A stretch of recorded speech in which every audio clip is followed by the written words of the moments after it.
So this is actually our eye tracking tool. It's a replay tool where a student, after doing a run, can go back and have a look at the run they did. So at first instance it's a replay tool, but the nice thing is that we can also augment it with eye tracking data. So for example, we can display a heat map, and you can see on the radar screen where did the student pay the most attention to with their eyes in this radar update. So we can have a heat map, we can also have the inverse, which is a cold map, showing all the parts of the radar screen where the student did not look at. We can also visualize the scan path, and then you can really see the scan path where the eyes have been looking in the last radar update.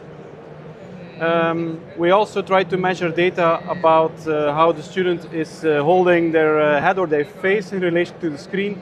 So we can measure how close they are to the screen, which part of the screen that they have scanned on the side view and the top view. We can also analyze, for example, when there was an STCA, so a short-term conflict going on, we can click straight away on the timeline to when that conflict was occurring.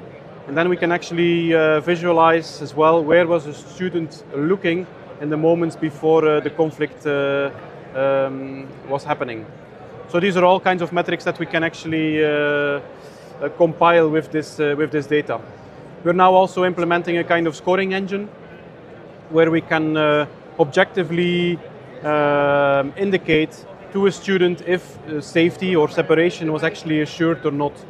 So for example, in our training environment in Maastricht, when an ATCO is in training, we say that they have to take safety measures. So for example, lock an aircraft on heading when the distance is going to be less than 10 miles.